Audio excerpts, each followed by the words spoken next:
right, fellas, like we practiced. Yeah. 2, 3, 4. Come on down. Come on down.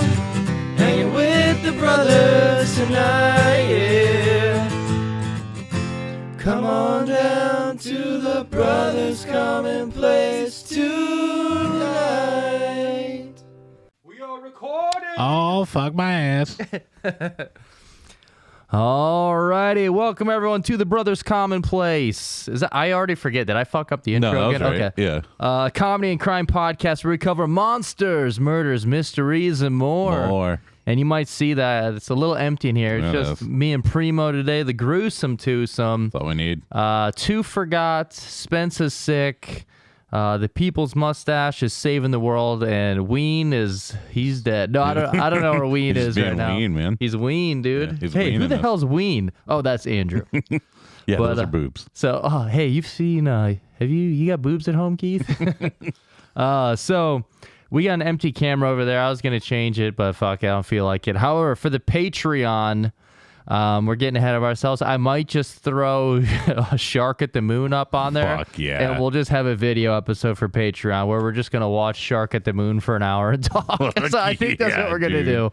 So, but anyways, before we get too far ahead, Primo, you want to go ahead and do your intro? This is so fucking stupid. But what's going on, guys? This is Tim. And I mean, you probably already saw me if you watch Raw on Netflix. But I'm like a fucking jobber. And like I start out like great. Like you think like I'm gonna actually do pretty good. Like I'm like kicking ass and stuff. But you notice I'm kind of limping. And that's usually why I lose matches. It's because I have gout. And my name is the Big Toe. Dude, that's fucking good. Stupid. No, I love that. And it is your boy Kev, a.k.a. the Diamond-Handed Dirty Dog. And I just want to go ahead and apologize to everyone right now. Apparently our podcast just became available on the West Coast. Oh, yeah. And I guess too many people listened to our last episode at the same time. Fuck I'm yeah. just joking. I'm very sorry. That sucks. Everyone dealing with the fires over there. My heart goes out to him. That shit sucks, man. Hopefully everyone's okay. All the conspiracies are funny, though. Like, Yeah. like people did it on purpose and shit. There's so many fucking fires right Yeah, now. dude. Like my place of work, a bunch of other places too. But yeah, it's crazy stuff. Yeah, there's a lot of like Diddy somehow did it and shit. Yeah, dude. Did he do it? Did he? I don't know. Probably. Yeah. All his fucking Costco supply of baby oil Fuck yeah. fucking lit up, dude. They just played his mixtape, man. That's all I had to do. So, before we get started, I just want to say, if you want to support us on Patreon for $2 or $5 a month, you can. You get a bonus episode every week. Yep. This episode this week is probably going to be a video because, like I said, I'm probably just going to throw Shark at the Moon up, and we're going to just watch that and talk and Dude, shit. I don't even know what that is. I don't either. I just saw it, so we'll Fuck throw yeah. that up on All right. there. Yeah, dude.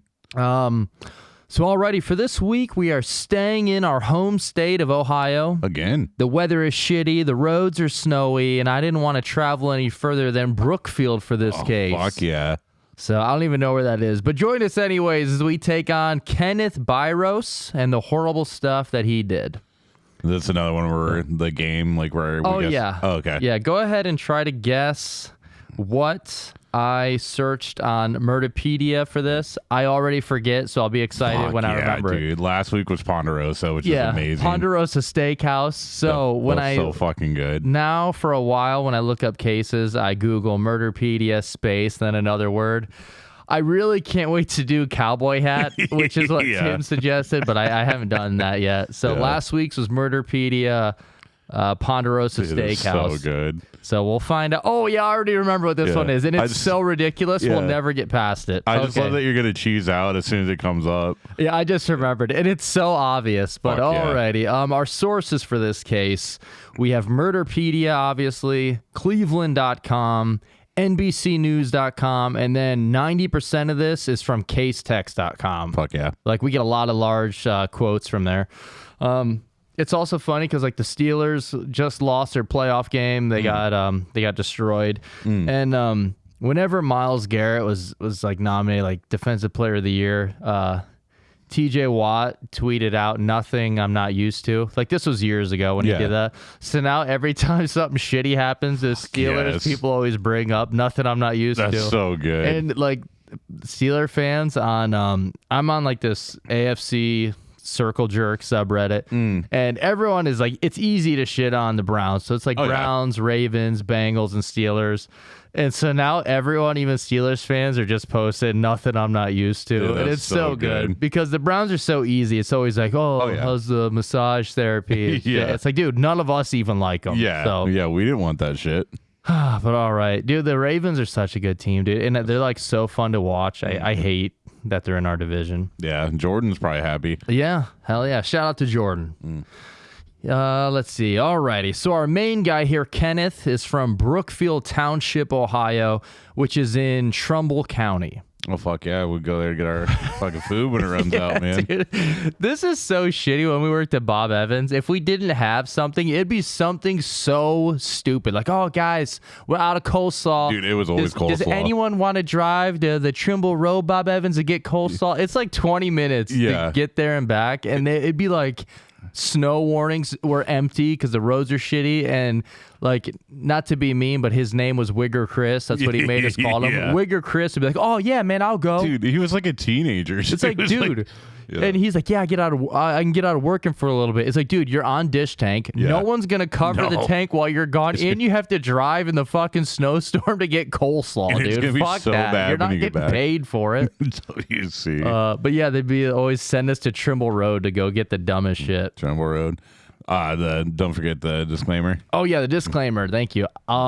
So this is a comedy and crime podcast, and we like to throw in jokes and dark humor and all that other stuff while we're talking about crimes.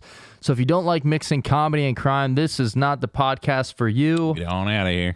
Get out of here. Get.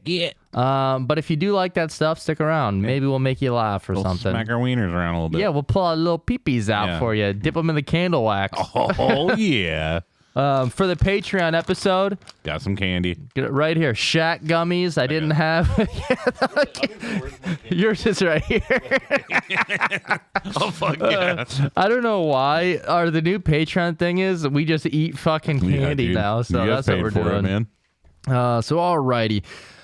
Brookfield is one of the 24 townships in this county with a population of around 8,447 according to the 2020 census. Brookfield is actually like straight east from Akron. It's right on the Pennsylvania border, somewhere over there. Wasn't our last one in Akron? Yeah, we did have one in Akron. That was the concert one, I think. Did we have two in Akron? Yeah, because wasn't the guy that we just did, the guy that was shooting people that went to Ponderosa? I think that was Akron. Oh, was it? For I sure. already forgot, dude. I thought it was.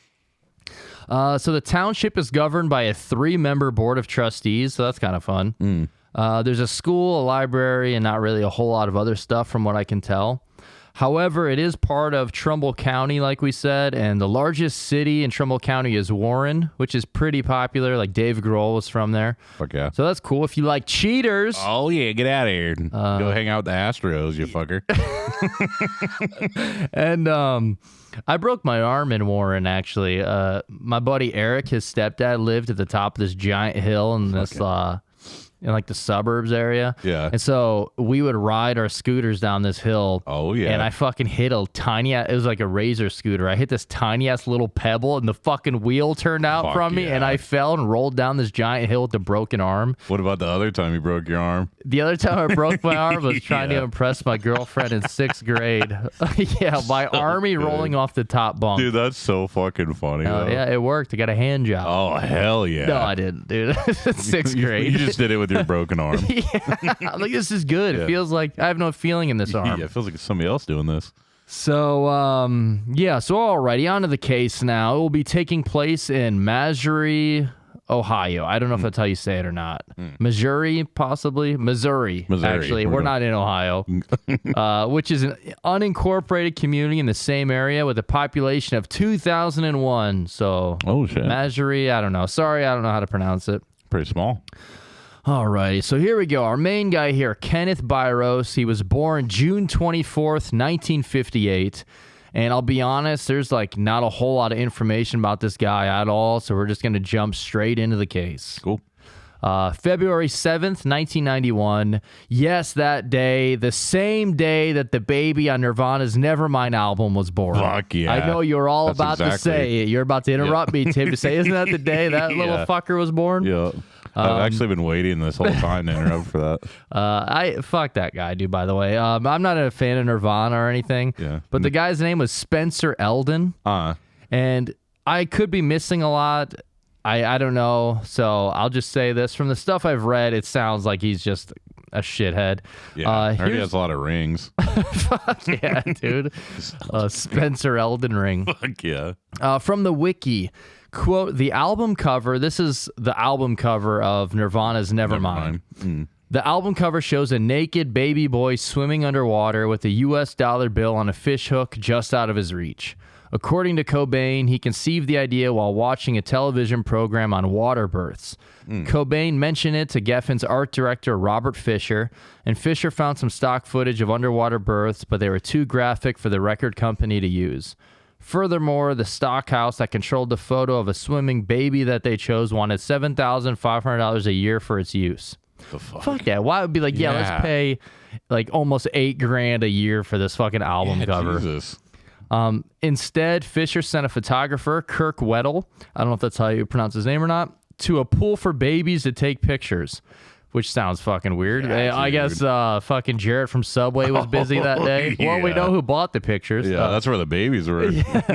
5 shots resulted, and the band settled on the image of a 4-month-old Spencer Eldon, the son of a friend of Weddle.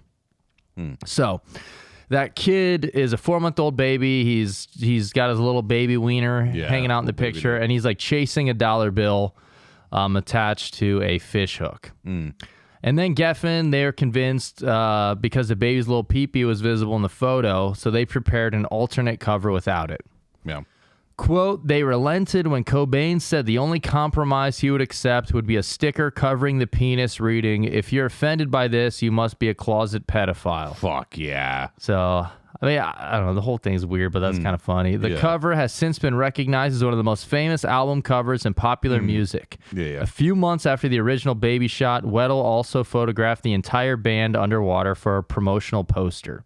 So, if you are a baby being used in pictures and you're upset about it later, you should probably be upset at your parents for being the ones that put you in that spot, for being like, yeah, let's use my baby for it. Yeah.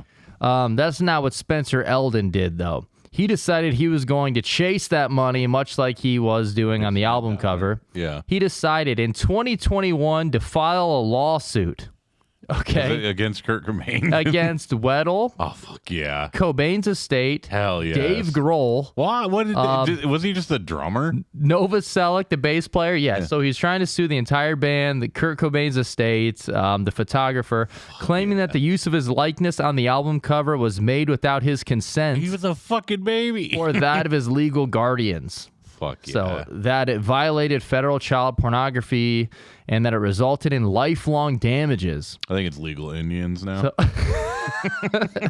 Eldon also said by refusing to censor the artwork with a sticker, Nirvana had failed to protect him from child sexual exploitation. Jesus. Which I don't want this to be a weird answer from me, but like, if you didn't say, hey, I'm that baby on the cover, how the fuck would anyone know that was you? Yeah. I mean, I'm not defending it. It's just like, but he's saying he had lifelong damages. Yeah, nobody fucking knew that was him. Just wait. The lawsuit also stated that Cobain chose the image depicting Spencer like a sex worker grabbing for a dollar bill that is positioned dangling from a fish hook in front of his nude body with his penis explicitly displayed. So attorney Jamie White criticized the lawsuit, criticized it as frivolous. I promise we are going to get to the case. No, I was like, yeah, I'm loving that. I just thought this was interesting. Yeah. So the attorney's like, dude, this lawsuit's frivolous, and it's really offensive to the true victims of child sexual abuse. Yeah. Because Spencer's trying to say, it ruined my life, it's child pornography, all this stuff. Nobody fucking knew about him. Fordham Law School professor James Cohen said the context of the cover did not suggest pornography. White and Cohen concluded that Eldon intended to make money with the lawsuit. In December, lawyers for the defendant sought to dismiss the lawsuit, saying it was filed too late and that its claim that the image depicts sexual abuse was not serious. Yeah, you said you did it in 2021. He has tried to sue them 4 times. Fuck yeah. Here's the best part. He has the fucking album title Nevermind tattooed across his chest. Oh, hell yeah. He has recreated this image multiple times as an adult, so he's profited from this, obviously. Yeah. Anyways, yeah, he's tried to sue him like 4 times or something. He's recreated the image. People only know him because he's like, hey, I was that baby on there. And even like I think Dave Grohl said something. He's like, dude, you got the fucking album cover tattooed on your chest, and now you're suing us for it. That's so. So, anyways, he tries to sue him a bunch. He was like, what, like 30 when he sued him? I get it was like 3 years ago, dude. Like, come on. Like, dude, like, I'll if you're just gonna do it. Like, do it right when you're old enough to realize what was going on. So, clearly, he was just trying to get money. But I'm just reporting what I heard. I don't know. So that's how that goes. There might be more to it. I don't know. Yeah. All right, so back to the case. February 7th, 1991, at approximately 5:30 p.m., a 22-year-old woman named Tammy Angstrom. Angstrom, I'll take you on. Angstrom, yeah. I'll take on anyone. Hell yeah. That's good. I'm stupid. Sorry. Fucking trap. Tammy had dropped her 1-year-old son Casey off at her friend Sharon King's house for babysitting. And then Tammy reported to her job at Clover Bar in Hubbard, Ohio. Do we know a Sharon King? That sounds super familiar. Yeah. Tammy's mother, Mary Jane Heist. Fuck Which is a fucking dude. awesome name. That's just Luke every time he's trying to get weed. I hope her dad's name was Weed Burglar. Hell yeah. But her mother, Mary Jane, also worked with her at the Clover Bar. Fuck yeah. And I will say some sources have different spellings for her first name. Like the case text all has it as Tami. However, like everything else has it as Tammy. And then her maiden name is actually Heiss. But the main source I use has it as Heist and Tami. Fuck yeah. So Tammy, she arrives at Clover Bar at 6:30 p.m. However, she wasn't feeling well and had to leave around 9:30 p.m. due to an illness. Oh, probably the poops. The poops. So her mom's like, all right, that's fine. I'll relieve you and you can go home. She's like, all right, that's fine. My name will just end up being the fucking sequel of Half Baked. Mary Jane Heist. That is a fucking awesome name, dude. So hell yeah, her mom's like, yeah, I'll cover your shift, I guess, and you can go home. So hell yeah, moms rock. However, Tammy did not go home. Oh, fuck. She instead drove to the Nickelodeon Lounge. Oh, yes. In Missouri, Ohio, to visit her uncle Daniel Hivner. What year is this? This is in 1991. Okay. Yeah. At the Nickelodeon Lounge. To visit her uncle David Hivner. He was a regular patron at the Nickelodeon Lounge. And the actual Nickelodeon Lounge, I've never been there, but I heard that it was all that. Oh, yeah.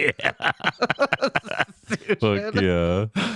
I guess every time like somebody lies to the bartender, I guess they hit a button and slime drops from the ceiling on them. They go on the grinder. Yeah, dude. Nickelodeon Lounge, dude. I was like, this isn't a fucking real place, dude. Like, are they just watching Nickelodeon in there, or is it like a bar? I don't know why it's called that. Yeah. Dude. I have no fucking idea. I instantly, and I thought for a second that's what you meant. I thought she was going to Nickelodeon Studios. But that was in what, Florida? Yeah. Yeah. Yeah, oh yeah. Was that Orlando? Orlando, Yeah. yep. But yeah, the Nickelodeon Lounge. I hope all the football games on the TV there are the Nickelodeon ones. Fuck I yeah, hope that's what it is, because those rule. Dude, I never watched it. Oh, dude, there's some clips of it from yesterday's game, and Oh, they're still doing them? yeah. Oh shit, I didn't know Dude, that. they're fucking awesome. Yeah. Like, they're flying the Nickelodeon blimp, and whoever's doing the SpongeBob voice made a joke about like it, like if you flew that blimp over like New Jersey, it'd scare them because of all the drones and Oh shit. fuck yeah. And there was a point where that fucking what's the SpongeBob like dirt bubble thing called? Oh, fuck, what is his name? Is it just Dirty Bubble? No. Oh yeah, it is. It's Dirty Bubble. Dude, it's just Dirty Bubble. Yeah. Oh fuck, I thought it was something else. But dude, there's a point where Dirty Bubble That's really all it is. like yeah, dude. He's like the villain of Mermaid Man, right? Yes. Yeah. Let me see if I can find it, I thought it dude. was It's close so enough. fucking funny, dude. How the dirty bubble from SpongeBob maybe ruined the Chargers season. Fuck yeah. So there's a point where let me see if I can find this. I'm sorry. So early in the game's second quarter, Mermaid Man and Barnacle Boy's feared bubble nemesis floated into frame during the alternate broadcast and kidnapped the Chargers head coach Jim Oh, Harbaugh. hell yeah. Seemingly just a quick gag to involve a SpongeBob SquarePants deep cut character in the broadcast. After that moment, Houston outscored Los Angeles 32-6. Hell yeah. So other people are like jokingly blaming the loss on the fucking dirty bubble, dude. And Fuck it's yeah. so funny because like the SpongeBob and like Patrick voices are like, oh no, the dirty bubble. Dude, if I can find it, dude, it's so fucking funny. That's awesome. Dude, it's actually funny to watch. Let me see. Oh, the Cavs play tonight. Yeah, I'll put them on the TV when they come on. Yeah. Um. Fucking 33-4, baby. Okay. Dirty bubble? Oh, no! He's up to no good. Look out, Coach Harbaugh. Watch out, He's Harbaugh. enveloping Harbaugh. No, Harbaugh's going to have to take a shower when he goes into halftime. Stinks in there, I bet. Oh, He's got Harbaugh! Jim, be careful. Jim, come back! Dirty bubble. Look, Jim! Harball down. look for a soft spot to land. Gentle with our head coach. Oh, no. That's awesome. So at that point, the score was 6-0. The Chargers were up against Houston, Yeah. and the final score was 32-12. Fuck yeah, Texans dude. won. That's so good. All right, back to this. I like that Patrick is just fucking Jason Segel's dad from How I Met Your Mother. That's Oh, good. is it? Yeah. Oh, hell yeah, dude. Okay, so, quote, Tammy arrived at the Nickelodeon at approximately 10 p.m. She was wearing a black leather coat, a sweater, black pants, black shoes, black stockings or socks, and a $1,200 diamond cluster ring she had purchased from King a few weeks earlier. Damn. She was also carrying a small gray purse, according to one witness, contained a significant amount of money. So at the Nickelodeon Lounge, she's there. She's having a good time. She had several drinks. She spoke with her uncle that was there, and she's also socializing with others. Hey, zooming in. You see that? That's her uncle. That's her uncle. He used to bang her. So I feel bad because her mom is working at the other job. Tammy told her that she was sick and needed to go home, but instead she goes to this other bar. Yeah. So her mom's covering for her for no reason. And her uncle's there, so it's like, don't you think your uncle would probably tell her Yeah. at some point? Yeah. At around 11 p.m., Kenneth Biros, our man of the hour, he arrives. Apparently, he was there earlier participating in a drinking event that was sponsored at the bar. What the fuck? So he was there for like his big drinking event, Yeah. went home for a little bit, then came back. What is a drinking event? I don't know. I have no that sounds idea. dangerous. Kenneth knew her uncle, Hivner, but he was a stranger to Tammy, so they didn't know each other. By midnight, Tammy had passed out, Fuck yeah. either to intoxication or sickness, but she was seated at the table and passed out. And I'm not sure if it was then or later, but she would also fall, rolling off the chair and onto the floor like my poor meatball. Oh, So yeah. there you go. That's a cute little joke. Her uncle Hivner and also her new acquaintance Kenneth, they would assist her on making it out to the parking lot. So she can't even get, like, she's passed out. She's Yeah. fallen on the ground, and they're like, well, we'll help you out of here, get you to your car. Oh, You know? dude, she was driving. Fuck So- yeah. She insisted on driving home. She's like, I'm okay. I'm going to drive home. Fuck yeah. But her uncle, he's like, no, I'm not going to allow Yeah, you to dude. drive home. And he took the keys from her. So Kenneth, he's like, hey, how about this? How about I take her out to get some coffee and sober her up? So Hivner, he handed Tammy her purse and noticed that she was wearing her leather coat, which might mean something later. And quote, at approximately 1:15 a.m., Kenneth and Tammy left the Nickelodeon in Kenneth's car. Her uncle Hivner remained at the bar after closing and waited for Kenneth to return with Tammy. However, Kenneth never returned Tammy to the Nickelodeon. Oh, shit. So, I don't want to say anything, but I would never hand my niece, my drunken, passed out niece off. Yeah. I'm not blaming the uncle at all, but I would never be like, yeah, go take her out for some coffee and bring her back. The greatest thing, that guy was in the drinking event. Was he he's also fucking drunk. was like he they're even all sober? drunk. Yeah. Like, I know you were drinking too, but here's the keys, man. Yeah, dude. Have a good fucking time with this passed out fucking niece of mine. Yeah. Hey, bring her back in one piece. All right. So here we go.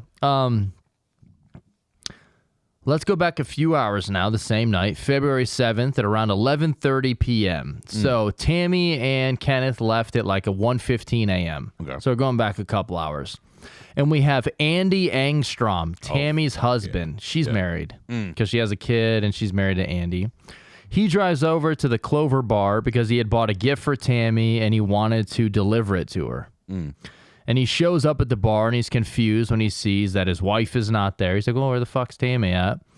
Her mother, Mary Jane, she informs Andy that Tammy left work and had gone home sick. Every time I read the name Mary Jane, I always think of the part in Half-Baked where he's like, you're all the Mary Jane I'll ever need. They're fucking reading that letter high, making fun of him. Yeah, the cops. Yeah, I always remember he's like, okay, just real quick. He starts to light it. I'm like, no. He throws it off that bridge. Yeah. So Andy then said he drove by the home and he discovered that her car wasn't there.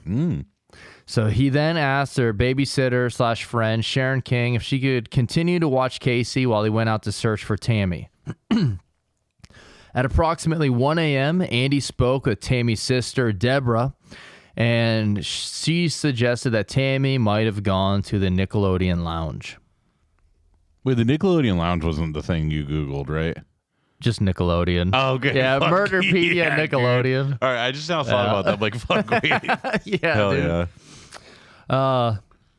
So at 1:10 a.m., Andy called the Nickelodeon Lounge, and he was told that Tammy was there, but her and her uncle had already left the bar. So at 1:10, she would have been out in the parking lot. Yeah. So he's like, okay. So they thought that she left with her uncle instead of... So they're like, yeah, Tammy was here. Her and her uncle just left the bar. So then Andy's like, okay. So he assumes his wife's going to be coming home soon. Yeah. So he goes to sleep. However, when he awakes later in the morning, he discovers that Tammy has still not returned. And so the next day, Friday, February 8th, 1991, and I know for a fact, Primo, you're about to cut me off and say that is the exact day Roger Clemens signed a record $5.3 million per year contract with the Red Sox. Oh, you better believe it, man. 4 years, $21.5 million. Dude, watching him pitch was awesome. Yeah. I on Instagram, sometime I'll come across reels that are random pitching stories. Yeah. And I fucking love them. Like where they're back in the day where someone will get hit and he's like, yeah. He came up to me and said, you pick a player. Which one you want me to hit? Dude, and he'll yeah, fucking just drill. blast him, yeah. I can't remember who it was. And he's like, I want A-Rod or something like that, dude. Yeah, dude. It's fucking good. A-Rod's a fucking douchebag. Yeah, dude. I hate A-Rod. Yeah. Yeah, like pitchers back in the day, like Clemens and Johnson and fucking Maddox and all, dude, they were so good. Yeah, dude. Atlanta didn't. Dude, yeah, 'cause Atlanta had a fucking nasty. Maddox, John Smoltz, fucking Tom Glavine. Was that late '90s or early '90s? That was early '90s. That was early mid '90s because '95, because that's what beat us in the World Series. Fuck yeah, dude! I remember back in the day. I think it was TBS would always show. Was TBS that had dinner in a movie, but they would show the commercials. They used to have awesome promos back then, dude. Yeah, TBS was a shit back then. It always had the Atlanta games too. Yeah, always. So that's how I always is like, all right, Indians obviously in the 90s. Amazing, awesome lineups. And then it was always, you'd see shit about the Braves. Yeah, dude, that pitching staff was ridiculous. Okay, where were we? So around noon that day, February 8th, Friday, Andy and Sharon went to the Nickelodeon Lounge to pick up Tammy's car that had been left there overnight. And I'm not sure, possibly her uncle, but Andy learns that the last person seen with Tammy was Kenneth Biros. So Andy drives to his house to confront him, which is badass. Where is she? Yeah, where is she? Where is she? Dude, that's not in the movie. I've watched the movie, and he goes, "Where are they?" Oh, yeah, I guess he does. I swear, when I saw it in theater, it was, "Where is she?" Because everyone quotes it as "Where is she?" Yeah, I know he definitely says "Where are they?" too, but I could have sworn he said both. Yeah.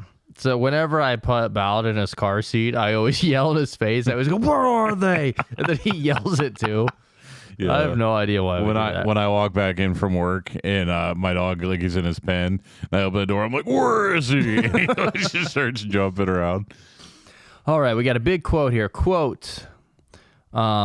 This is what Kenneth says, that after he and Tammy had left the Nickelodeon to get coffee, he tapped her on the shoulder and she freaked out. Oh. Bitch got out of the car and started running through these people's yards on Davis Street.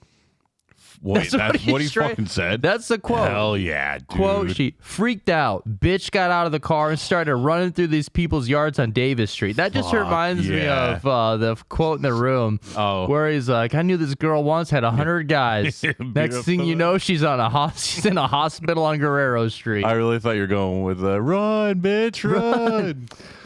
So he says that freaked out, bitch got out of the car, started running through these people's yards on Davis Street in Sharon, Pennsylvania. That's so good. The location where Kenneth claimed that Tammy had jumped from the vehicle was approximately 0.3 of a mile from the Nickelodeon.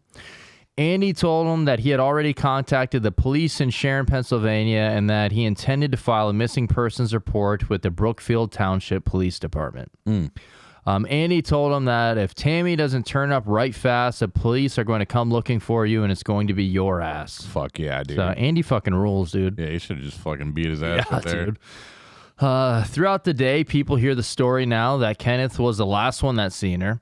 And then he would tell his version of what happened. He's like, yeah, we were going to go get coffee to sober up. She freaked out, and when she woke up in the car, and then she jumped out of the car and ran off, and I haven't seen her since. Like, that's almost believable, because, like, if she was passed out and if she didn't know him, but she knew him, right? She didn't know him. She met him. Well, she met him that night. That night, yeah. So she would like understand why she was in the car with him. Yeah. Because if she was just passed out and it was somebody she didn't know, I get it. Yeah. But the fact that he's like, dude, she fucking woke up. The bitch. Yeah, that bitch. Like, why would you say it to the husband of a missing one? Bitch fucking jumped out the car. It's like fucking Ghost Dad when he's like, put the bitch on when he's talking to her fucking dad. Like, dude, there's no way anybody would ever say that. Dude, I saw this video. I don't know what wrestling it was, but two girls were wrestling and they acted out the fight from Scary Movie.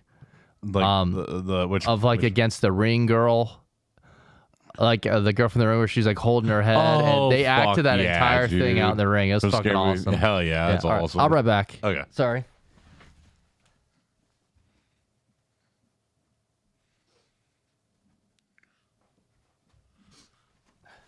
I had an itch in my nose, and I didn't want to pick it on camera. Yeah, didn't want to pick those boogies out on camera. Plus, I save them under my bed, and he saves them for Patreon. Yeah, dude, fuck, my nose is itching for some reason. I don't do coke, I promise. I know it looks like it in the video, but I drink. Nope, that's Dr. Pepper. That's way better. I'll tell you what I drink though. Okay, so where are we at? Yeah, Kenneth tells his version. He tells that to Tammy's mother, to Tammy's brother, her uncles, her friends, everyone. And it was still the similar story of how they had both left together in his car to get coffee to sober her up. And right after heading out in the car, he tapped her on the shoulder. She woke up, became frightened, then jumped from his car and ran off between houses near Carpenter's Towing or Carpenter's Garage on Davis Street in Sharon, Pennsylvania. So that is the story he is telling. Yeah. And he claims that he initially ran after her, but she was too fast, and he couldn't catch her, and so he gave up chase because he was worried he would get caught driving under the influence of alcohol. Why the fuck were you doing it? So I think it's funny that she ran off in his version. He runs like 20 feet. He's like, fuck, I'm drunk also. Yeah, I should get back to the car. Yeah, let me get back to the fucking car and like continue breaking the law. Quote, several of the witnesses noticed fresh cuts or scratches on Kenneth's hands. Oh, shit. And a fresh wound over his right eye that had not been present the night before.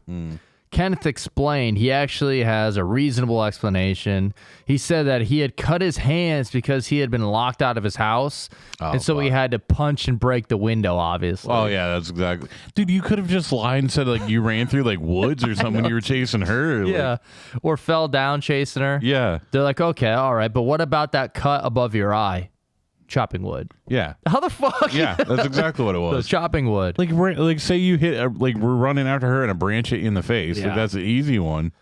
That's how I would have done it if I was the murderer. Yeah, if I was the murderer at the Nickelodeon Lounge that night, That night. yeah, I would have been like, yeah, you fucking slipped on the ice. Yeah. And got caught. I wouldn't be like, yeah, I punched through my fucking window, dude. Like- You got a problem with that? I mean, just make up like the best lie ever. You're at the Nickelodeon Lounge. Yeah. You got too excited watching Keenan and Kel. We've all done it. There was too much slime. I slipped on the slime.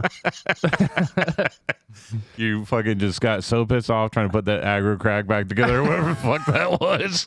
They're like, yeah, so what happened that night? The detectives ask him that, and he looks at him and says, you figure it out. Oh, Okay, I'm right. Yeah, I'll be dude. back again. I'm sorry. My Oh, fucking yeah. nose is itching. Entertain them, Primo. What's up? Oh, fuck! I was trying to think of the fucking Garth and Wayne's World, but I can't remember what he says when he's alone. Yeah, I'm trying to remember. I'm having a really good time right now. Not. I think that's what he says.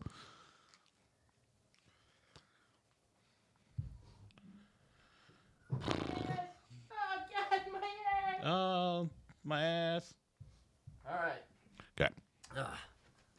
Sorry about that. I'm like, yeah, I gotta go real quick. The kids need me. You see me walk off screen, then you just hear farts ripping. All right, I'm back. Fuck yeah.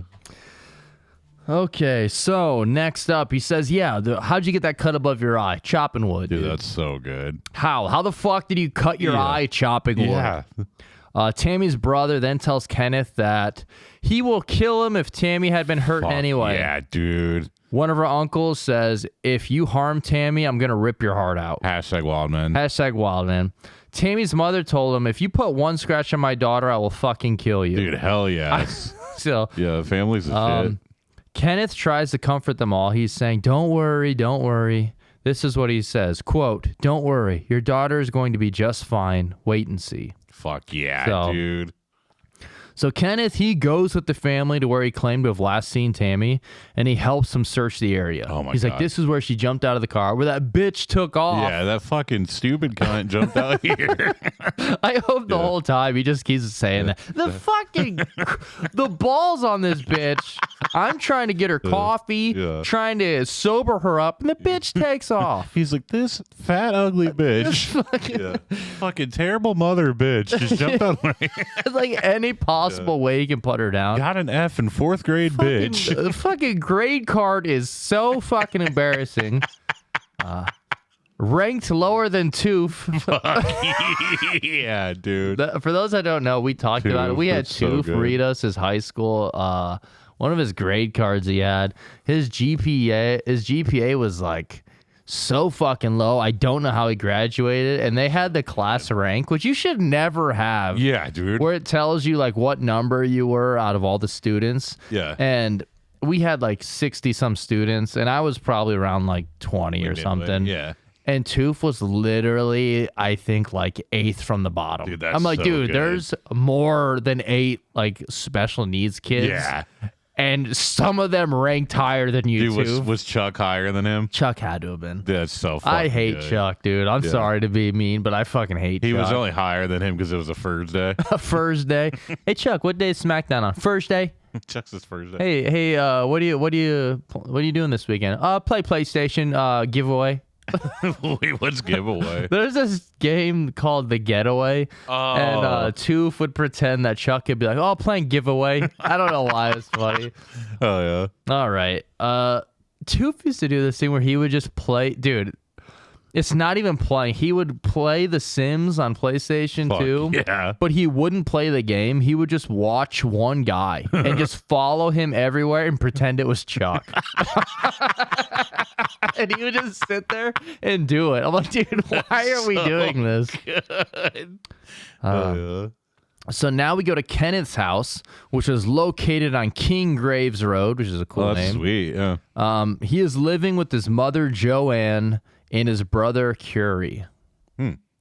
It's Friday morning, February 8th. Joanne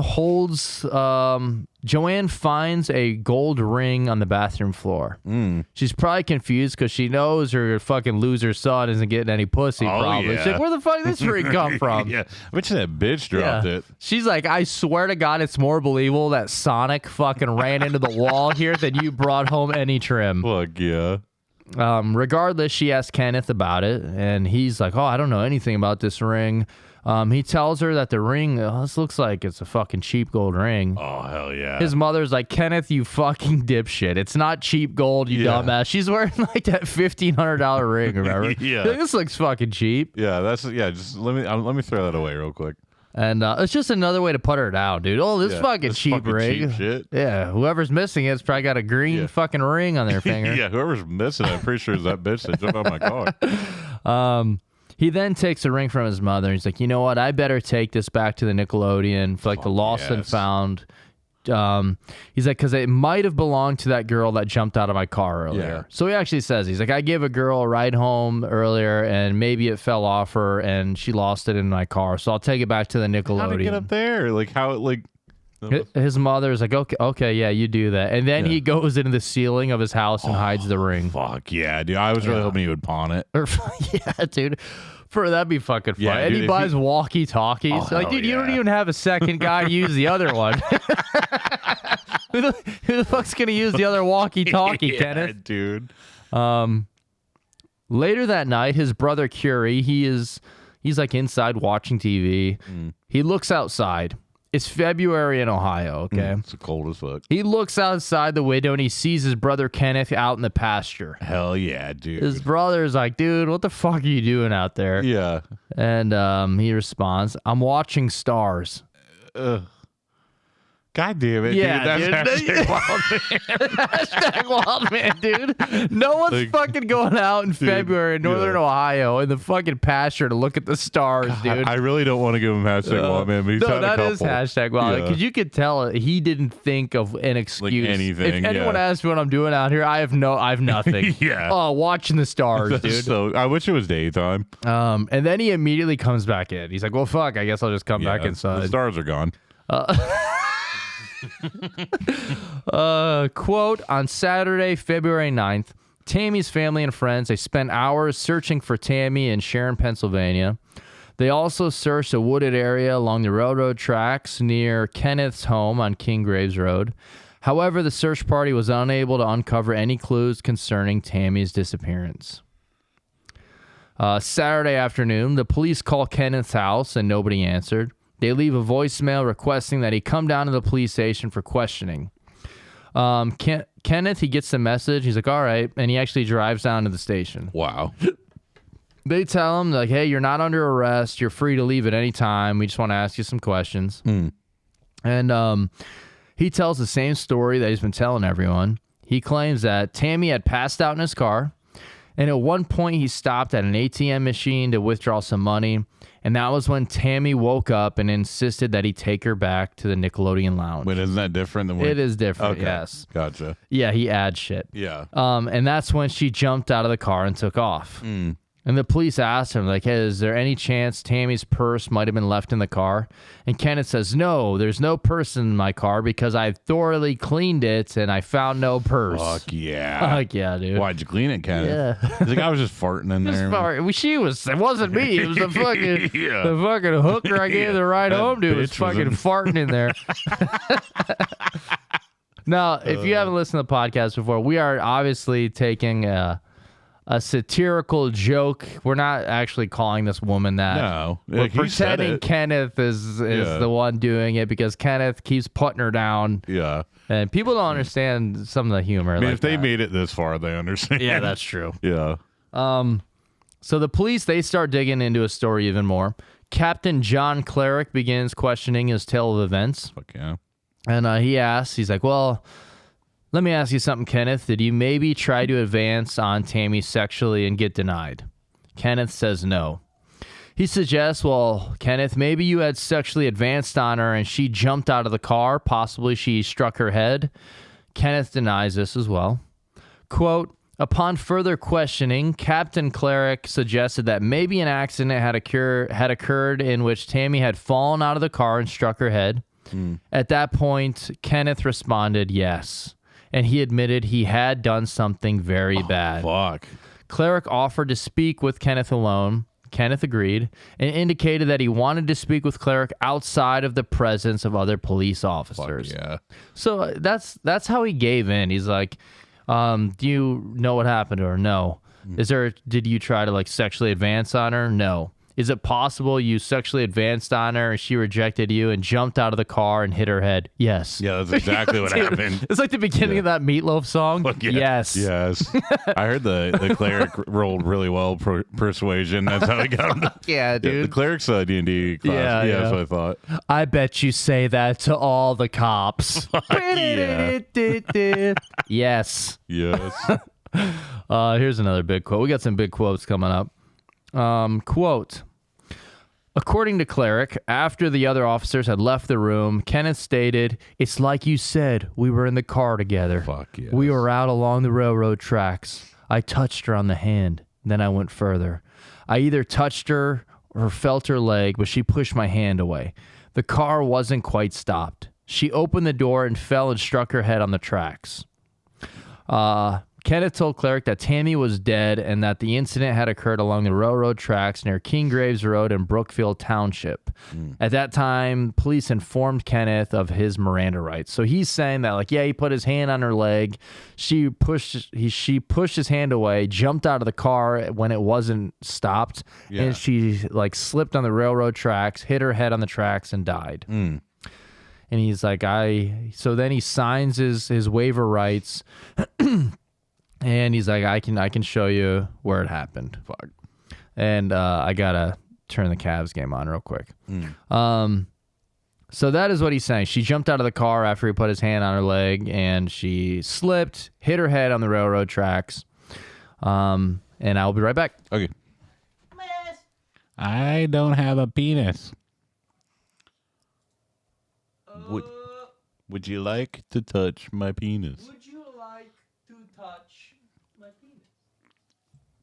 Okay. That movie's a shit. Fuck yeah. Is that Rick Carlisle or Jim fucking Carrey?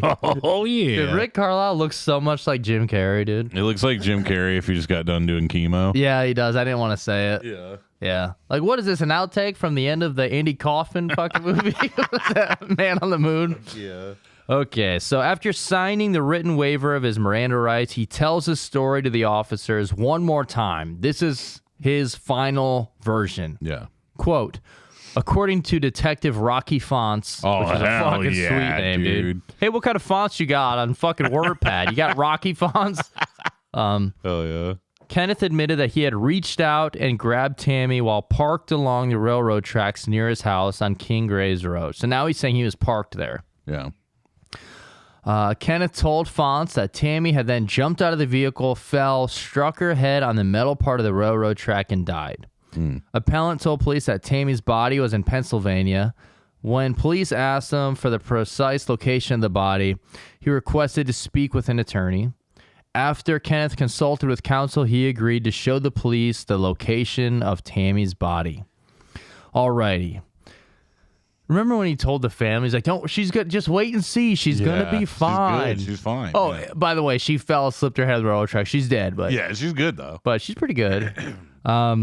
So now we come to the early hours of Sunday, February 10th, 1991. And yes, this time I know what you're all thinking. Holy shit. Isn't that the day Kevin's future ex-wife, Emma Roberts, was born? Holy Yes, fuck, indeed it yeah. was. Dude, I'm so dumb. I didn't realize that Eric Roberts was her dad. Who's Eric Roberts?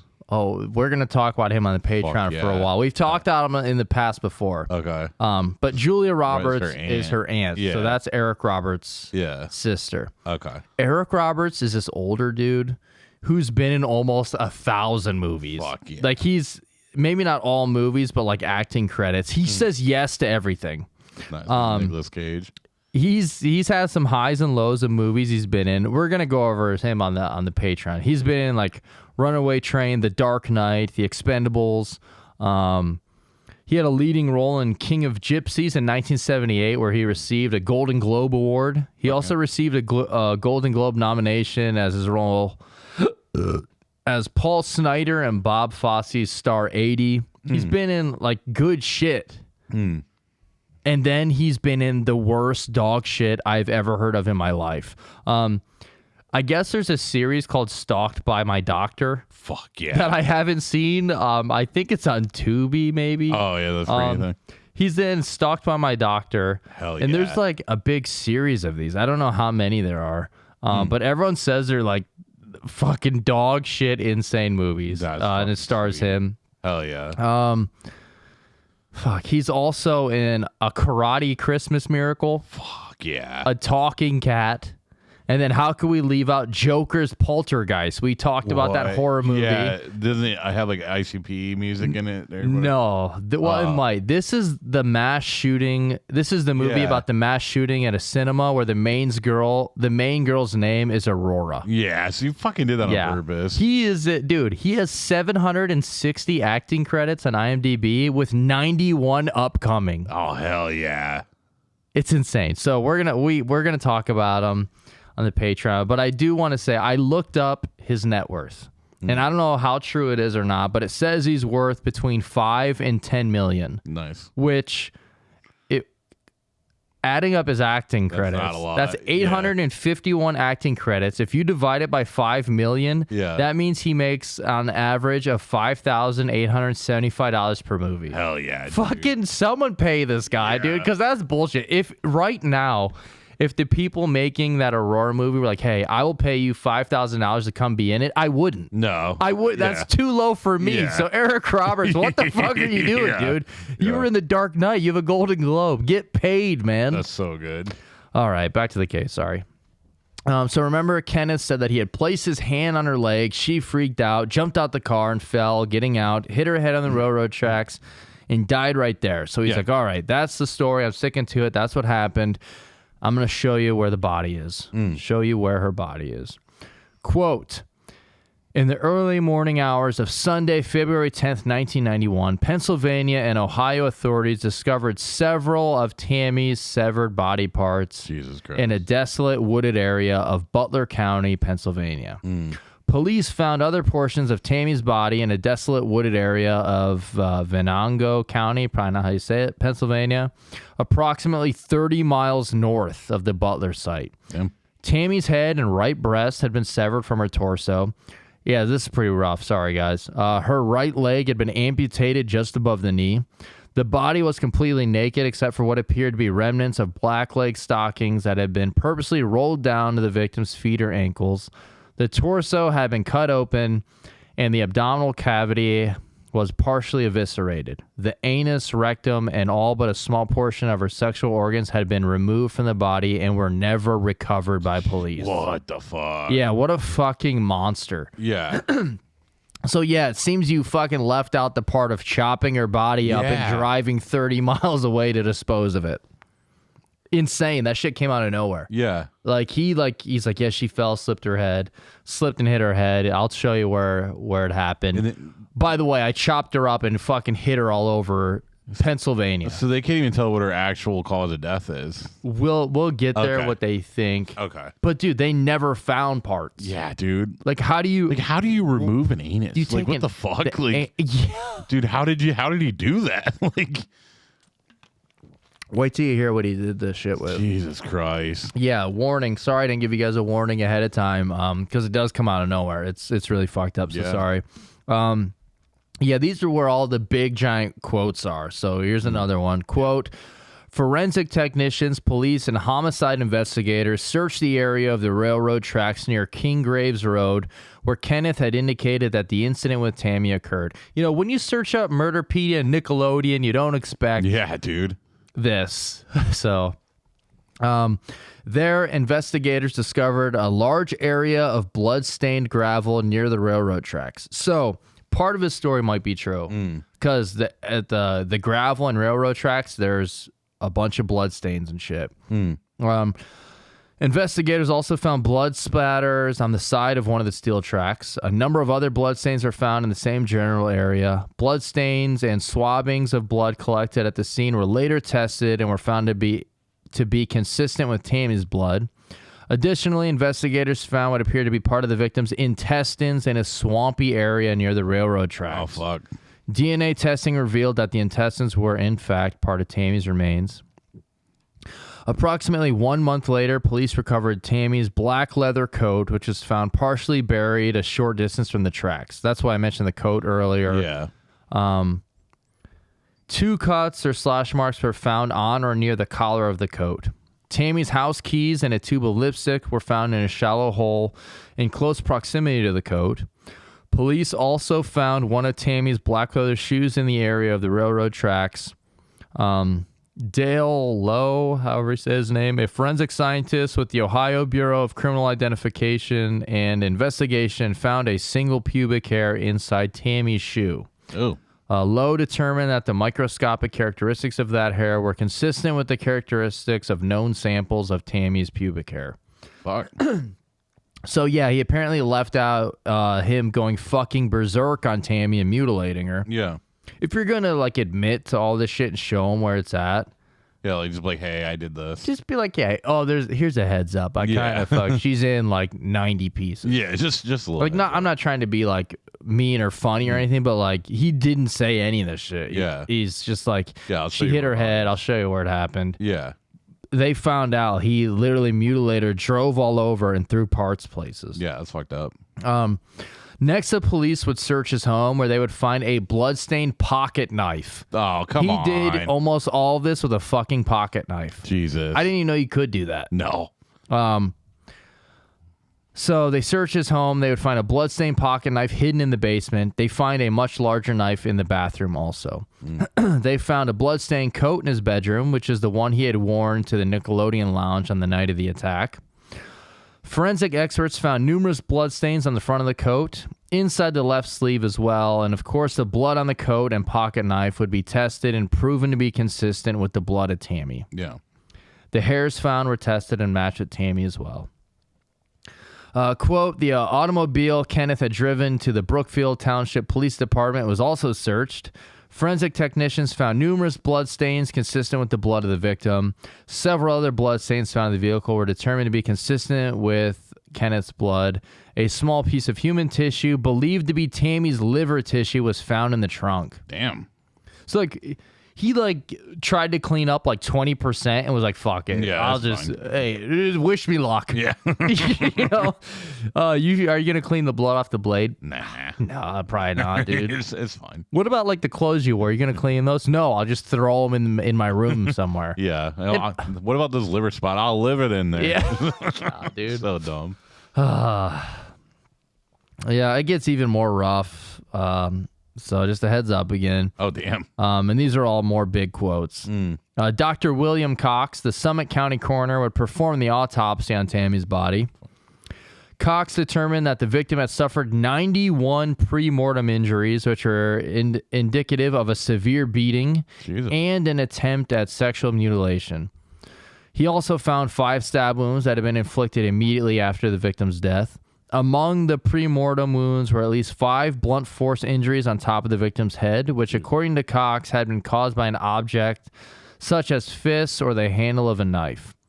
Other pre-mortem wounds were found on the victim's breast and in the area of her groin. 2 pre-mortem knife wounds were discovered near the nipple of the right breast. There were fine linear scratches and a pre-mortem knife laceration or incised wound along the victim's face.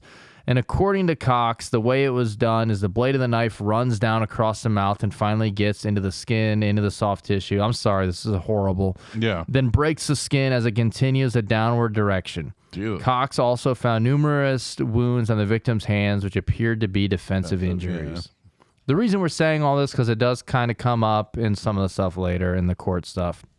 So he was basically just beating the fuck out of her and stabbing her to death. Mutilating her, Yeah. dude. It's It's fucking insane to say she slipped and hit her head from that to this. He had to have known that they were gonna figure at least some of that shit out if he showed the body.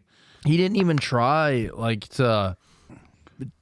he should have he didn't even try to like why do the bare minimum, dude. Like, I'm gonna take some of her pieces over here, but just don't do anything else. What was the point of any of that?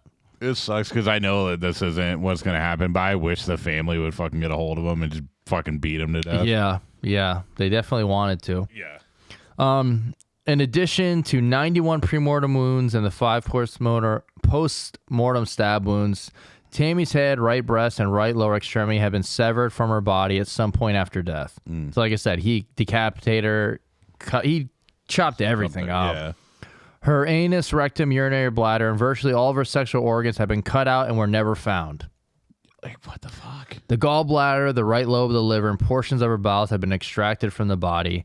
According to Cox, a pocket knife like the one removed from his basement could have been used to inflict some of the wounds found on Tammy's body. However, Cox found that a much larger, heavier knife had been used to amputate her head and right lower extremity. Yeah. Cox testified that the victim's right femur had been severed by a sharp knife, which had left a fine linear cut in the bone. Cox specifically determined that the evidence indicated that the femur had not been fractured by any blunt force trauma or as a result of an automobile accident. Cox testified that the knife recovered from the bathroom was consistent with the type of knife that had been used to accomplish the amputations. So he did almost all of it with a larger knife and a pocket knife. Damn. Cox found that the dismemberment and eviscerations all occurred within minutes after the killer had inflicted the 5 post-mortem stab wounds. He found no evidence that the victim had been struck by an automobile, as appellant would later claim. He'll later say she got hit by a car. When she fucking exploded, I don't remember what he said. Wait, like, he's like, have you ever seen like at the end of a brutality in Mortal Kombat where they explode? That's kind of what happened. Fuck yeah. Wait, like, what car was he saying that hit her? Was he saying he hit her? I think I already forget because I did this earlier in the week. I think he does say like he hit her with his car or something. I don't know. Christ. All right, so the actual cause of death. Dr. Cox believed that Tammy had died of asphyxia due to strangulation. Oh, fuck. Believing that the victim had been strangled to death over a period of 4 to 5 minutes. Jesus. Like, was he able to just tell that from her head? I don't know how they tell exactly. Yeah. But he believes like a lot of the stuff happened right after she was dead, but she went through a lot. Yeah. Like, it's fucking insane. But yeah, the actual death would have been from being strangled for 5 minutes. Jesus. Which, I mean, it's sad to say, but like, hopefully, like, she died quickly. Yeah, that's holy shit. I can't imagine. Yeah. There's more details, but it's already fucking brutal enough. So Yeah. Kenneth is indicted for the aggravated murder of Tammy. In total, he'd be sentenced for aggravated murder, attempted rape, aggravated robbery, and felonious sexual penetration. They believe that he tried to rape her and then he killed her while she tried to flee. Yeah. That's what they think happened. Yeah. So how did the trial go? Well, he testifies in his own defense, which is always fucking awesome. Yep. In court, in his defense, quote, claims that when the Nickelodeon Lounge was closing at 1 a.m., February 8th, her uncle asked him to take her for coffee or breakfast to help sober her up. So he's like, yeah, it was her uncle's idea that I take her. Fuck yeah, just blaming the uncle. So Kenneth agreed and left the Nickelodeon with Tammy. He then drove into nearby Sharon, Pennsylvania to withdraw cash from an ATM machine. At some point, Kenneth reached over and shook her since she had fallen asleep. Tammy awoke and said she wanted to go home. She told Kenneth that her home was in Hubbard, Ohio, but would not say exactly where she lived. Therefore, Kenneth decided to take Tammy to his home to let her sleep it off. Okay, yeah, of course. Like, why would she say I want to go home and then not tell you where it is? But she fucking char. These fucking dude. So yeah, Char. We've told this story before, but we had this guy we used to work with, and I remember he'd always be like, "Hey man, can one of you take me home?" And 9 times out of 10, I think I did once actually, and I was like, "Never again." Yeah, I took him home once. Tim was with me. We just wanted to go to Taco Bell. Yeah, dude, so bad. So we're like, yeah, we're gonna head towards Taco Bell because he lives around there also. We're like, so just let us know where to drop you off. We're driving towards there. I'm like, all right, dude, where's your house? He's like, oh, it don't matter, man. We're like, dude, where do we take you? It doesn't matter, dude. I'm like, dude, I need to know where to drop you off. And he kept saying it doesn't matter. And I remember we pointed to like a parking lot. We're like, is this okay here? He goes, yeah, that's good. We're like, dude, are you fucking homeless? Yeah. Like, just tell us, dude. Yeah, like, why didn't you just stay at fucking Bob Evans then? Yeah. Okay. Here's another big quote. Sorry. Quote, Kenneth testified that he decided on his way home to drive along the gravel road bed, which would have taken him to within a few hundred feet of his residence on King Graves Road. While driving on the railroad bed, he reached over and grabbed Tammy's hand to wake her. According to him, Tammy suddenly awoke, looked at him, and began yelling, quote, "I don't know you." Fuck Would you watch yeah. fucking King of the Hill fucking Hell right yeah. before this? He said he tried to wake her up, and she started yelling, "I don't know you. Where are we at?" And then she started hitting him. Dude, and just yelling trying at to him. blame her. Jesus. Yeah, first blaming the uncle, then her. Yeah. Appellant forcibly struck her with his forearm. So, with your how the fuck? Yeah. It's like he just, what do you fucking karate chopper? Fucking, and then after that, he said that she fled from the vehicle and took off running along the railroad tracks. He claimed that he drove along the railroad tracks to try and head Tammy off so that he could speak with her. Like in movies, how where they drive along, it's like, come on, Yeah. just get back in the car. He's claiming he tried to do that, okay? Jesus. According to him, though, he inadvertently struck her with the vehicle, Oh, of course. causing her to topple over the car at a 45-degree angle with her head positioned towards the gravel railroad bed. You have to be I was hit by a car as a kid, and Yeah. I didn't even fly over the hood like that. Yeah, dude. Like, I was knocked unconscious, but I wasn't, like, he was making it sound like I inadvertently, accidentally hit her. Yeah. Dude, you were fucking flying trying to hit her then. If you fucking smashed her and she flew like that. Like she's one of those fucking bombs from Borderlands, or if you get closest to it, it fucking explodes. Like, yeah, I barely touched her. She just Yeah. exploded, man. We don't even know for sure if what I did actually injured her or not. Oh, wow. No, he doesn't say Oh, that. But okay, I believe you. Yeah, he testified that he got out of the car and rolled her over onto her back. She was bleeding and her head was positioned against a steel rail of the railroad track. According to him, Tammy pushed him and began screaming, swearing, and throwing rocks at him. Jesus. At that point, he decided to pull out his pocket knife to calm her down. How what? Motherfucker, you're like trying to kill her, dude. Like, Yeah. calm down. Let me get this knife out. You better calm down, Calm bitch. down. Yeah. And the bitch just Yeah, took this- off this- running again. This bitch, I pulled my knife out. She wouldn't even calm down. So he says that he pulled out his pocket knife to calm her down. She grabbed the knife, and a struggle ensued. Kenneth cut his hand, but was able to regain control of the knife. Meanwhile, Tammy continued to scream. Therefore, according to him, he pinned Tammy down, placed his hand over her mouth until she stopped struggling. When Kenneth removed his hand from her mouth, he realized that she had died.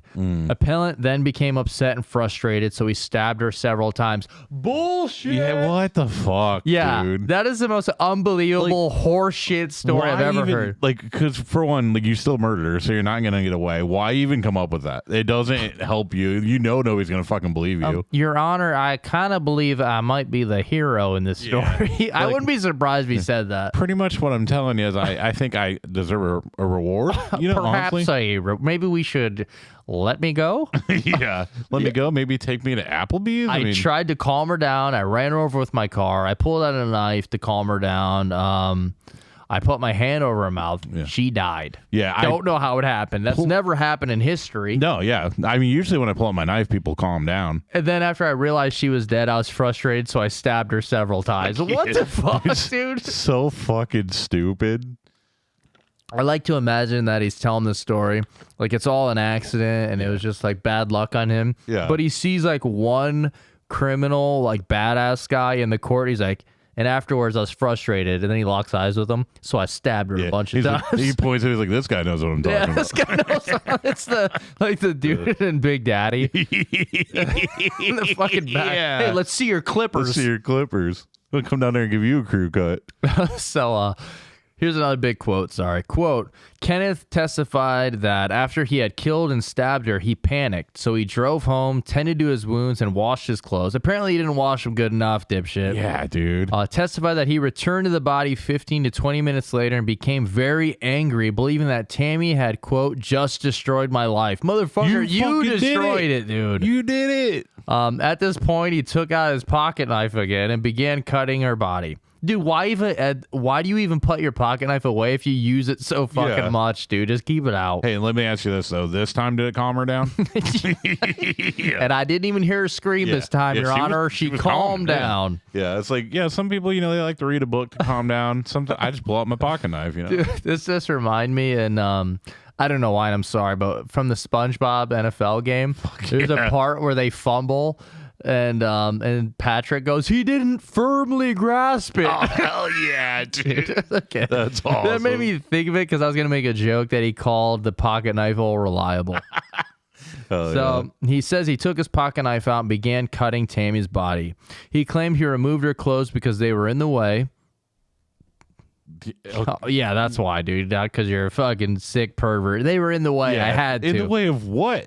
He's like, you ever see surgeons do it? Yeah. They cut the clothes off. I'm practically a surgeon. He's like, actually, I mean, when I leave here, I can just go be a surgeon. Actually, you are sentenced to life in jail. Wait, Your Honor, I thought you were going to say surgeon. I thought you were going to say I was a surgeon now. Yeah, like if any of you guys need surgery, I mean, I can do it. Next, he says the clothes are in the way, so he cut them off. Next, he said he dragged the body some distance into the woods and felt Tammy's ring cutting into his left hand. What? He's like, so that's why I had to take the ring. I removed the ring and put it in my pocket because I was dragging her body away and it was cutting me. It was hurting me, Your Honor. Yeah, actually, I think she should go to jail for that, Your Honor. But also, like, just fucking admit, yes, exactly. At least with that, just like, I figured it was worth some money. She's dead anyway. Like at least say that. Come on. He then testified he attempted to bury her body in a shallow hole in the ground, but that the body would not fit into the hole. There's always a reason. So therefore, I amputated her. I had to cut her head off and her leg. So he said he cut amputated the head and leg with his pocket knife, he said. Damn. And placed those body parts in a separate hole. He then placed her clothes in other holes in the ground, and after burying the body, he returned home. Nothing is his fault. Everything is an accident and not his fault. He's like, well, I had to cut her up. She wouldn't fit in the body. She wouldn't fit in the hole. The body wouldn't fit in there. I mean, and the ring was fucking hurting me, dude. That fucking bitch's ring was fucking messing me up. Yeah, dude. When I look at let me Google real quick people's number one fears. Oh, sharks, obviously. Loved ones dying, hurting yourself from holding hands with someone with a ring on. There we go. There. Number 3.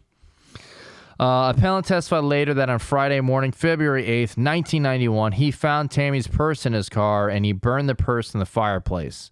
He then washed his car. On Friday night, he decided to move the body since he had been confronted and threatened by her family. Later that night, while his brother Curie was watching television, he retrieved her body parts, loaded them into the car, and drove to Pennsylvania and disposed of the body. So he keeps he's moving around and shit. That's why they didn't blame the family. Like, they were fucking threatening me. So I had to move the damn thing. That's what he pretty much said. He's like, they fucking wouldn't leave me alone. Yeah. And I even clearly told her that she was going to be all right. Just wait and see. I don't know why they couldn't just let it go and wait and see. Wait until I die. And then... I wish she'd be like, Your Honor, to be fair, I really did think things were going to turn out better. I thought... Appellant lied to the police, to Tammy's relatives, and to his own mother. At trial, he denied telling police that the Brookfield Township Police Department that while he and Tammy were seated in the car, that he had placed his hand on Tammy's hand and then went further and touched or felt her leg. He's denying that story now. He's like, that's not what happened at all. They're like, what the fuck? You told all of us that. That's so good. He denied having any sexual intentions towards Tammy, but admitted cutting out her vagina and rectum 30 to 45 minutes after he killed her. Why? Why, dude? Why? You weren't. What an idiot. He was able to recall some of the most minute details of the night in question, but was unable to remember where he had disposed of Tammy's anus, rectum, and sexual organs. What the fuck? He probably fucking ate them or something. Fucking weirdo. You guys have. I mean, if you made it this far, you don't care that I say this anyway. But this guy's fucking retarded. Dude. Dude, he's a fucking. He's a fucking. He looks idiot. fucking. He looks like Hitler, kind of. Actually, let me show you a picture of him. He looks like a fucking. He looks nuts. This guy gave no thought into any kind of excuse. He does. He looks like fucking Hitler, dude. All right, so this is just his mugshot right there. Fuck yeah, Like he looks dude. like any guy on a pizza box mixed with Hitler. He looks so mean. Who the fuck? Like, this is gonna sound like I'm blaming the uncle again, but dude, looking at that guy, why the fuck would you trust him? Yeah, dude. See, his ghost comes back. See, I told you it was the uncle's fault. Yeah. Okay, where were we? Yeah, so he denied having any intention of stealing her property either, but he admitted to burying her clothes, taking her ring, and burning her purse. Additionally, he admitted lying to his mother about Tammy's ring and later hiding that ring in the ceiling of his house. He testified he had no intention to kill or harm Tammy on the night in question, and he testified further that he never struck Tammy with his fist or with the blunt end of a knife. Dude, somehow the defense found a forensic pathologist to testify for the defense. Oh, Yeah. what the fuck? However, he's like, I wasn't present for the autopsy. I've never personally examined the body, but I did look at the report and photographs of the victim and crime scene. And in his conclusion, he disagreed that Tammy had suffered a severe beating. That's what he said. He's like, But he didn't see it. and he said perhaps Tammy had fractured her right leg before death, and some of the injuries may have been caused by being struck by a car or falling or lying on the gravel railroad bed. So he's saying like that might not have been from him doing all this stuff. Maybe these were caused by him accidentally hitting her with the car. But you still, okay, even if that's what happened, he still fucking stabbed her, cut her fucking anus off and shit. Yeah. Additionally, the dude who they found, I don't really want to say his name, concluded that Tammy may have died due to suffocation rather than manual strangulation. He's also saying that. However, he admitted on cross-examination that in this case, quote, you have to think of manual strangulation. Absolutely. Yeah. It's just a waste of time to even have you so on it's like, there, okay, dude. I think everyone at this point, allegedly, this would be my opinion in the courtroom, would be like, dude, why the fuck are you here, Dr. Dipshit? Fuck yeah, dude. What would be my thoughts? This may be a surprise to you guys. Guilty of all charges. Oh, yeah. And sentenced to death. Fuck yes, thank God. We're going to skip all the court stuff after this. Or like, there, of course, there's always appeals and all that kind of shit, but we're not going to get into any more of that. However, we have more important things to talk about, like the fact that it's a Guinness World Record time. Oh, fuck. And no, I'm not talking about the record that our hometown of Ashland, Ohio has just won this holiday season for the Right. largest display of illuminated metal structures / sculptures with over 700 dazzling Christmas tree displays along the path. No, that's not what we're I talking didn't even about. see it. Like, I should have. I never would see it. Kenneth Biros is a Guinness World Record holder. Not for what he would want to be, but it's pretty fucking funny. He's the first condemned person to be executed by lethal injection in the United States with the use of a single drug instead of the 3-drug cocktail. Oh, fuck So yeah. he's in the fucking Guinness World Records for being the first fucking loser to be killed by this fucking lethal injection. That's fucking You sweet. fucking idiot. Yeah. So hell yeah, it turns out he was good for something after all. I hope on his tombstone they put Guinness World Record holder, you fucking piece of shit loser.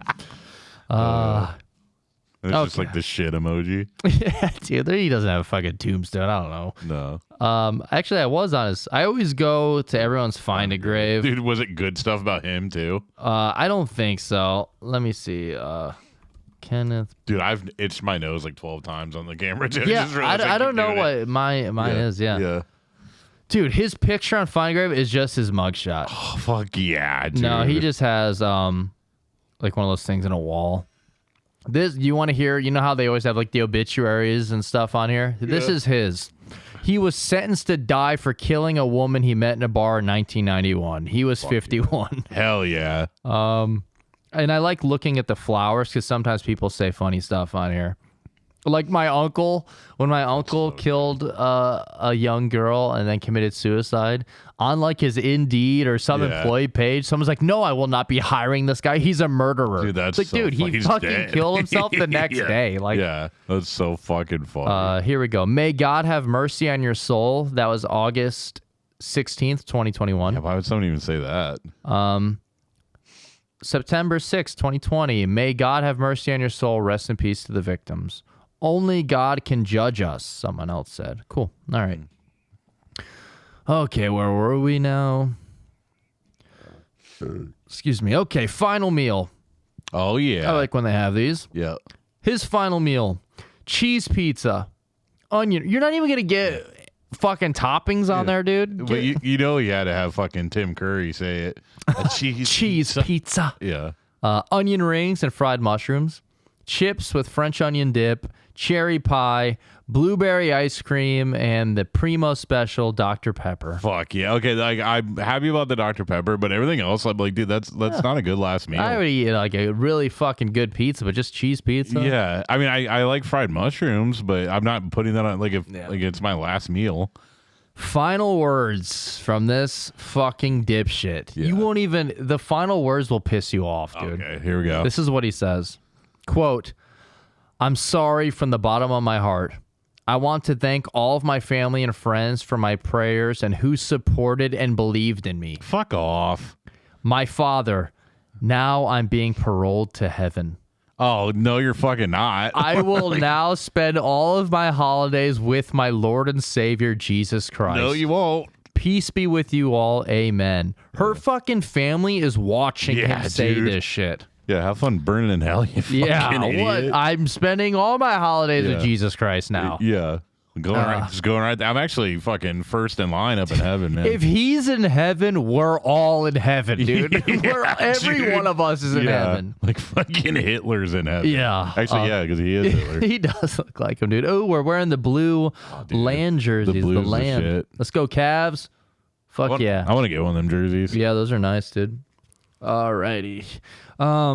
Quote, Kenneth Biros was executed by lethal injection. There is some funny shit right here coming up. Fuck yeah. On December 8th, 2009, Oh, wow. at 11 a.m. at the Southern Ohio Correctional Facility in Lucasville, Ohio. His execution was originally scheduled for 10 o'clock a.m., but it was later delayed until 11 a.m. He was pronounced dead at 11:47 a.m. Fuck yeah. He was in Mansfield for a while. I don't know how long or anything, but... Damn.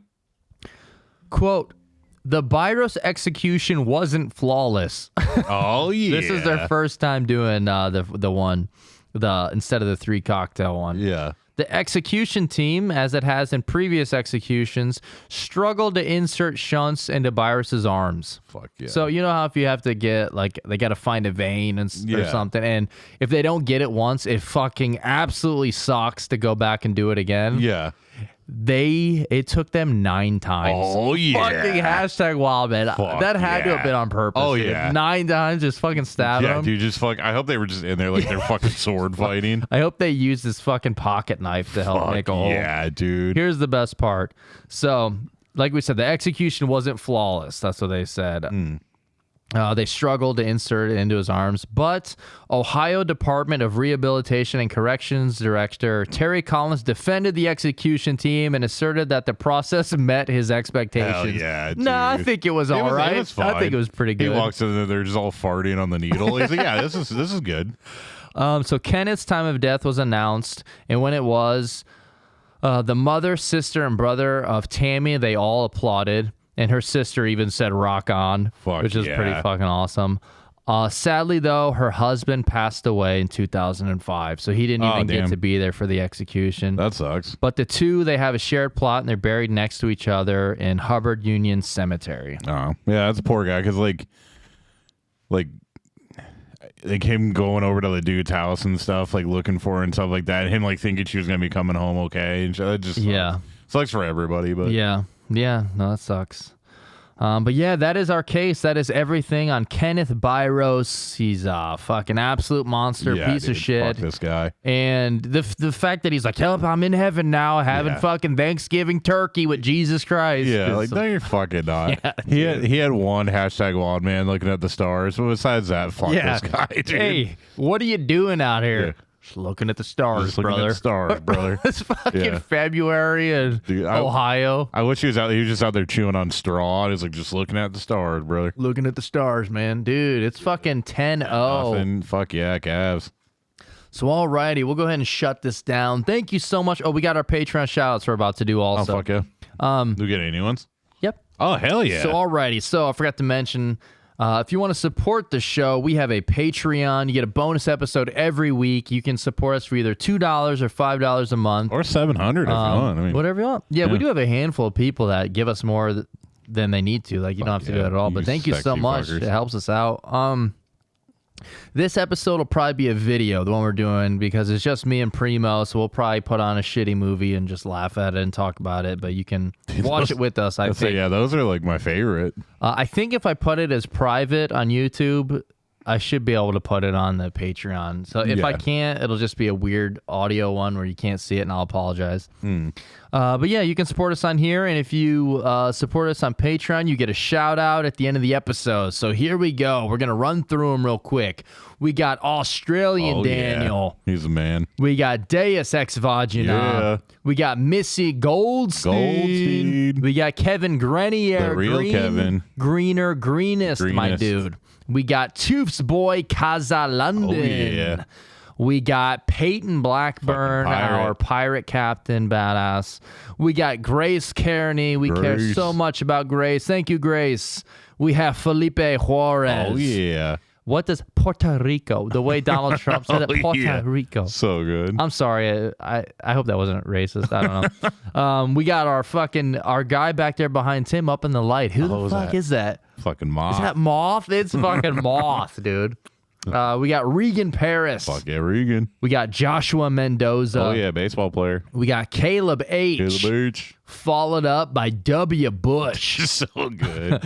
We got Sarah Jenkins. Yeah. We got Ruben.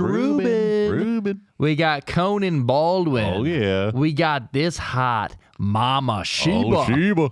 I love you, Mom. Spending all my money. My laptop. Where is she? Does she actually listen? I don't think she listens to the. Who's that retard Tim? We got Liz. Thank you so much, Liz. We got Tim Prime. Oh, yeah. You know, I don't ever say mine. Fuck it, we got Dirty Dog. Yeah, I dude. support this shit. Dirty Dog and the real Dirty Dog. The real Dirty Dog. Yeah. We got Hugo Stiglitz. I love that name. We got Jordan Rice. We'll be yeah. cheering for your Ravens. Oh, yeah. Pretty much they're who I'm rooting for the rest of the them in Buffalo. Yeah. I guess I like Buffalo. Oh, I didn't see what the I missed the score since we put it on the Cavs game. Oh, the Eagles? Yeah. Yeah, I saw they were up 10-0. Oh, they are? I don't know if they 10-0 at halftime. Okay, where were we? You said We got Tim Prime, Hugo Stiglitz, Jordan Rice. We got Austin Stevens, dude. Austin. If you're fucking listening, dude, get over here. Look at all these empty chairs. Yeah. One of those could be you, man. Yeah, you could have done this with us, done the Patreon with us, man. We could have had sex. Yeah, dude. We could have done whatever you wanted. Yeah, You're a Patreon supporter. We do what you want. Yeah.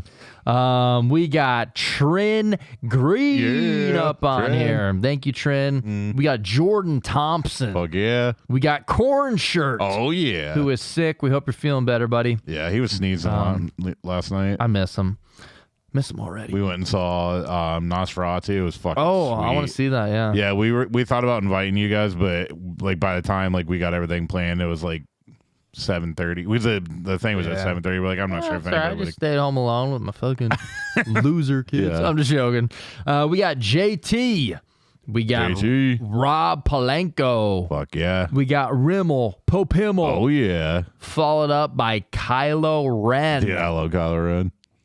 Boobin fucking rule. Thank you, Boobin. Anytime I post an Instagram story or anything, Boobin always likes it, and I appreciate it. So special shout out to you, Boobin. We got Shelby Massey. Let's go. We got Trav Rockwell. Fuck yeah. Rock very well indeed. We got Amanda Nilsson. Oh yeah. And then our newest one, we have another Dan. Oh shit. So thank you so much, Fuck yeah. Dan, our newest supporter. It means a lot to us. Appreciate you, man.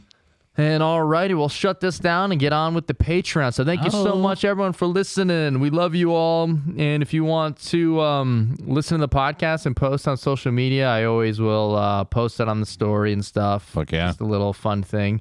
But alrighty, thank you so much for listening. Be good. Stay safe. And laugh at the dark stuff. I've never said that before, Yeah, dude, yeah. Fuck yeah. Hashtag wildman. I like your Bigfoot sweatshirt, by the way. From Hawken Hills. Hell yeah. Yeah, just grabbed a quick hoodie. Hashtag thank you, Mark. Hashtag green man. Hashtag T-Bro Nutsack. Oh, fuck yeah. Hashtag wild woman. Oh, yeah. Hashtag Blump Kids. Oh, We fuck haven't yeah, said that one in a dude. while. So good. And we'll shut it down and get on with the Patreon. Okay, I gotta pee.